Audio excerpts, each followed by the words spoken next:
El próximo mes de noviembre en México van a ocurrir muchas cosas, porque es el mes en el que se celebra a los muertos. Además, digo bien, creo, se celebra, porque para ellos es algo alegre, un acto, muchos actos que les acercan a sus seres queridos. ¿Cómo no? En el Museo de América también se van a acercar en este mes de noviembre a México. Y se van a acercar a través de múltiples actividades de todo tipo que nos van a contar en los siguientes minutos su directora, Concha García Saiz. Bienvenida de nuevo. Muchas gracias. Y el subdirector del Museo de América, Félix Jiménez Villalba. Bienvenido. Muchas gracias. Como digo, un mes de noviembre repleto de actividades. Vamos a hablar de todas ellas porque tenemos minutos para ello y nos vamos a acercar también a ese grandísimo país que es México. Pero a mí me gustaría primero hablar un poquito del culto a los muertos. Un culto tan ancestral que se pierde pues en el tiempo, se pierde en ese túnel y no sabemos desde cuándo empieza. Creemos que desde siempre. Pues efectivamente, son unas celebraciones que con las variantes y los matices que cada cultura da a sus realizaciones son constantes en todas partes. Hay civilizaciones, desde luego, como por ejemplo puede ser la egipcia, que ha sido emblemática y lo sigue siendo. Todavía se siguen encontrando pirámides, tumbas, todavía se sigue excavando y hallando. Es cierto que unas culturas quizá hayan dado mayor protagonismo que otras, pero los monumentos funerarios están, como comentábamos, a lo largo de la historia y de la prehistoria. Sí, efectivamente, pero no ya en culturas de tan alto nivel de desarrollo como el Antiguo Egipto, que durante casi 3.000 años se dedicaron fundamentalmente a construir para la muerte, ¿no?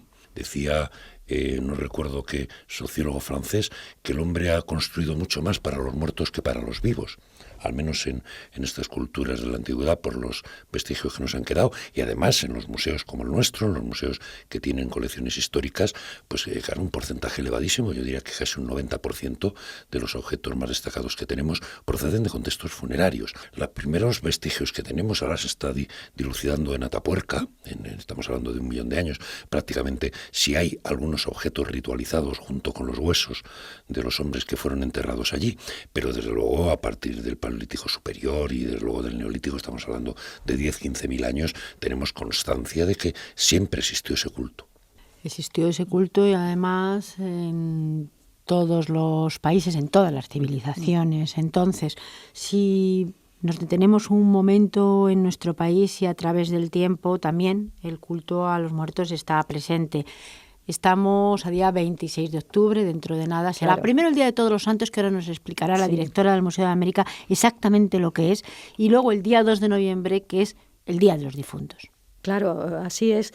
En realidad, como el día 1 es festivo en España y es el Día de Todos los Santos, a lo que hace referencia es a todos aquellos santos que no tienen día propio, podríamos decir, ¿no? Pero es justo a continuación cuando es la fiesta de los difuntos. Y esa fiesta de los difuntos, lógicamente, pues también en España tiene una larguísima tradición. No hay más que pasarse por los cementerios españoles en ese fin de semana, en el próximo fin de semana, y comprobar cómo acude la gente a llevar flores a sus difuntos, a arreglar las tumbas, en fin. Lo que sucede es que pues en España, dentro de las características nuestras, de nuestra cultura, pues tiene un componente trágico, podríamos decir, frente a ese componente tan lúdico y festivo que encontramos y que tantas veces sorprende cuando se conoce directamente en México, ¿no? Ahí sí hay unos elementos que la cultura mexicana ha ido reelaborando a lo largo de siglos y en el que predomina efectivamente la relación alegre de los difuntos y sus familiares y amigos. Hablaremos a continuación de esta relación. Simplemente decir que en España efectivamente el mes de noviembre también ha sido especial. Por ejemplo, la obra Don Juan Tenorio, que está ahí presente y que está muy vinculada también con el tema. Vinculada y además tratada de esa manera quizá trágica, sobre todo en su primera versión, en la que no hay posibilidad de salvación para el alma. Esta es nuestra manera quizá de ver las cosas, pero cuando nuestra manera de ver las cosas llega a América, y en concreto llega a México, encuentra allí pues una serie de culturas que están asentadas, y en ese choque y en esa mezcla pasan muchas cosas. Efectivamente, sobre todo lo que pasa es que la Iglesia Católica y los rituales relacionados con ella se impone en determinados aspectos y sobre todo en los aspectos religiosos, naturalmente. Y entonces se comienza a modificar lo que eran las tradiciones autóctonas. La cultura es algo en construcción permanente, pues a lo largo de estos siglos, sobre todo nutriendo lo que es la cultura popular, se han ido añadiendo una serie de elementos que constituyen lo que hoy es una magnífica tradición, ¿no? Pero efectivamente, ¿verdad, Félix? Las ceremonias relacionadas con el mundo prehispánico. Yo diría que el culto a los muertos responde a una lógica aplastante, es decir, no hay ninguna cultura que tenga o que practique el culto a los muertos si no tiene una creencia en un más allá.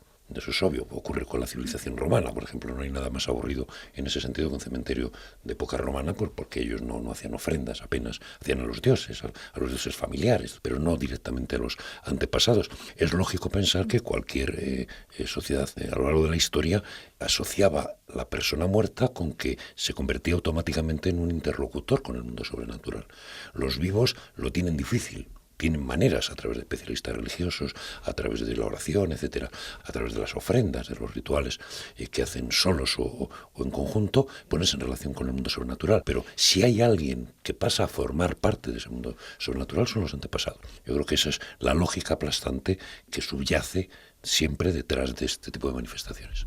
Y estos antepasados, además, y hablamos de hoy en día, por ejemplo, en culturas como puede ser en África o en la India o en la cultura china, tienen una importancia que quizá no tengan en nuestra cultura. Los antepasados y el pasado son más importantes quizá que el hoy y que el mañana. Claro, son la garantía del futuro. El futuro de los hombres va a estar siempre en función de esa intermediación que hagan los familiares muertos con las fuerzas de la naturaleza, cuando estamos hablando de culturas con un grado de complejidad menor, culturas animistas que adoran al sol, a la luna, a las fuerzas de la naturaleza, pero desde luego cuando ya estamos en sociedades de cierta complejidad en las que la religión se va constituyendo poco a poco como un elemento aglutinador, que forma parte de la propia política, etcétera, pues claro, con mucho más motivo. Vamos a dar ese salto y nos vamos a situar en México y en lo que va a ocurrir también a lo largo del mes de noviembre en el Museo de América. En realidad, a partir de mañana. En realidad, efectivamente, va a ser mañana mismo. Nos adelantamos una semana a las fechas exactas, pero precisamente para poder celebrar con todos nuestros amigos mexicanos y a través de ellos quienes quieran participar con nosotros en estas celebraciones, porque mañana inauguramos el altar de muertos que se monta en el museo, pues gracias a la colaboración precisamente de la colonia mexicana en España, que llevamos ya un montón de años realizando esta festividad y la acompañamos, quienes quieran acercarse al museo, pues con interpretaciones musicales, hay bailes folclóricos, hay un mariachi que no podía faltar en una celebración mexicana, aunque no sé si está tan directamente vinculado con esta celebración. Y a partir de ahí damos paso a lo que este año hemos llamado Noviembre Sabe a México.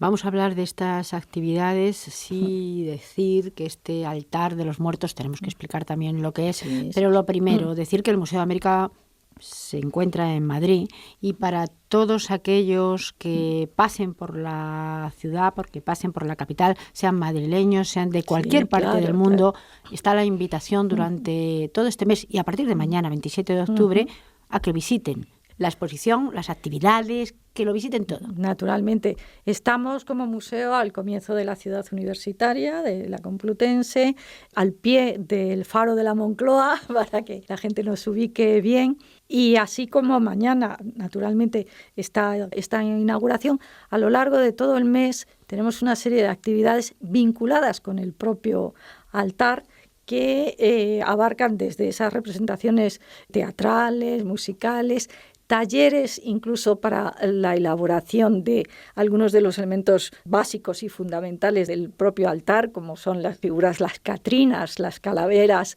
también dedicado a las cometas, las que en México se llaman papalotes, que son unos vehículos por los que esos difuntos bajan a la tierra y también participan con nosotros. También en el altar son elementos fundamentales la bebida y la comida. Bueno, pues la bebida, naturalmente el tequila, vamos a tener un taller también de tequila y de comida mexicana.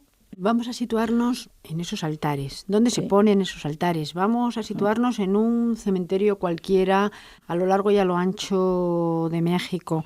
¿Qué ocurre el Día de los Difuntos?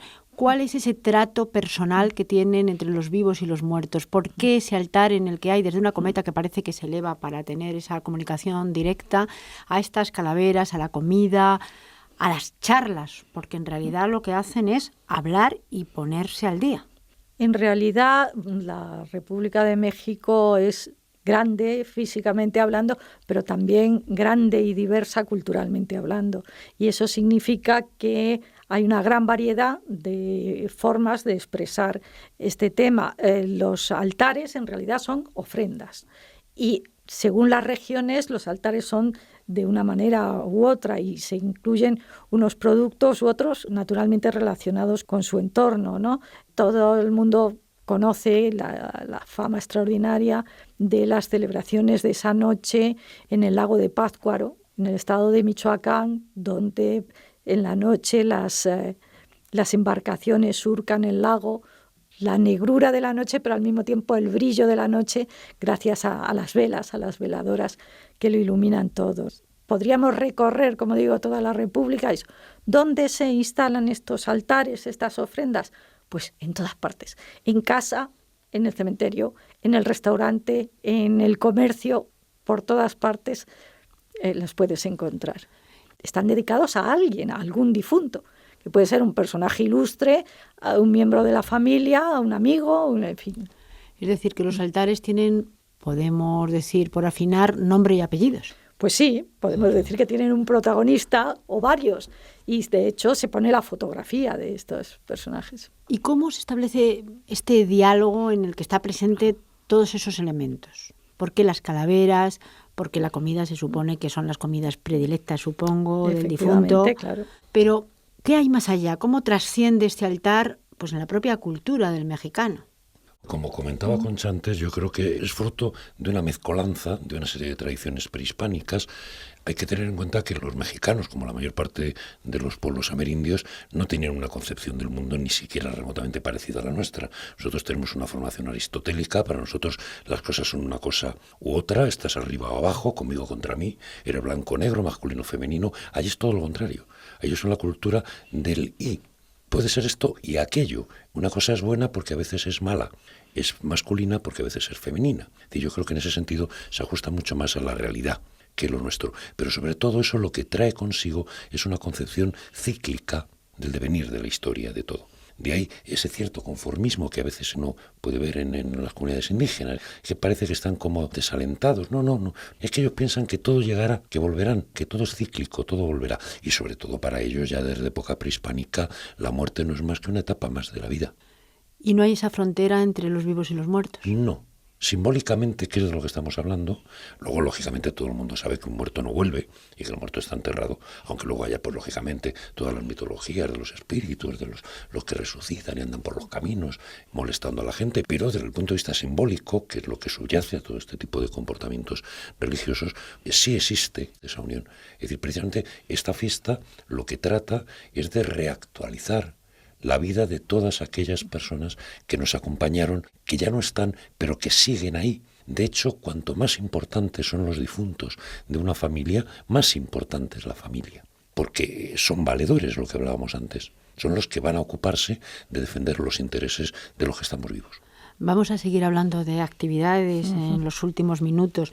Todo el mes hemos dicho cómo comienza y cómo se va a ir desarrollando, pero van a ser muchas las actividades y México va a estar ahí presente todo el tiempo y todo el mes en este noviembre sabe a México. Claro, durante todos los fines de semana incluso es probable que algún día también entre semana, pero la actividad naturalmente en este sentido se concentra en los fines de semana, vamos a tener toda esta serie de propuestas, de actividades a las que, eso sí, le decimos a nuestros posibles visitantes, hay que apuntarse. Y, sin embargo, también habrá visitas dentro del museo hacia aquellos objetos que precisamente, como decía Félix, vinculan, porque el museo tiene su activo más importante, podríamos decir, como es lógico, que es su colección, es su exposición permanente. Y en esa colección hay muchas piezas que, de una manera u otra, transmiten ese conocimiento del mundo superior. Y desde aquí también acercarnos a una cultura que por una parte hemos dejado una huella mezclada con otras huellas tan importantes como pueda ser la nuestra, pero en la que en algunos aspectos nos reconoceremos y en otros no. Claro, en gran medida compartimos muchísimas cosas, pero eso nos pasa incluso aquí de pueblo en pueblo, ¿no? Que nos reconocemos y al mismo tiempo nos diferenciamos. Eso es lo que enriquece. Esa es la riqueza, efectivamente. Esa es la riqueza de la vida. Y eso es lo que muchas veces la gente no se da cuenta de que eso es la riqueza. En esa diferencia es donde está efectivamente la riqueza. A mí me gustaría en el último minuto, porque creo que se me ha quedado por el camino. Hemos hablado de las calaveras, hemos hablado de las catrinas, hemos hablado también de la importancia que tienen en los altares. Pero esto es una cosa quizá más moderna, más del siglo XIX. Sí, en realidad todo lo que hoy nos es familiar, digamos que tiene su explosión en el siglo XIX. El siglo XIX y el XX, y naturalmente pues tenemos nombres tan importantísimos como José Guadalupe Posada, que es el que define la figura esa de la calavera jocosa y de crítica social, porque evidentemente en sus grabados utiliza este modelo para una fortísima crítica social, y luego también pues las figuras máximas de la pintura mural mexicana, ¿no? Ya finales del XIX, principios del XX, Diego Rivera es el que da imagen a lo que ahora llamamos la Catrina, ¿no? Yo creo que eso es también lo mismo que decíamos de la variedad y la diferencia que da riqueza. Pues en este caso, como en otras manifestaciones de cultura popular, la riqueza está en que se va permanentemente agrandando. Al cabo de 3 años ya se ha convertido en tradición, no lo era antes, pero se ha unido de tal forma a las manifestaciones tradicionales que sin que nos demos cuenta enriquece esa tradición, y eso es lo que le da vida. No quisiera recordar que el altar de muertos está reconocido por la UNESCO como patrimonio inmaterial. Y en cualquier caso, el decir que vivir con alegría esta fiesta de los difuntos, y digo fiesta en toda la acepción de la palabra, pues es algo que quizá desde nuestro país resulte curioso, pero que de cualquier modo hay que acercarse a ello. A lo mejor también aprendemos algo. Mucho. No te quepa duda. Muchísimas gracias a los dos. A vosotros. Ha sido un placer.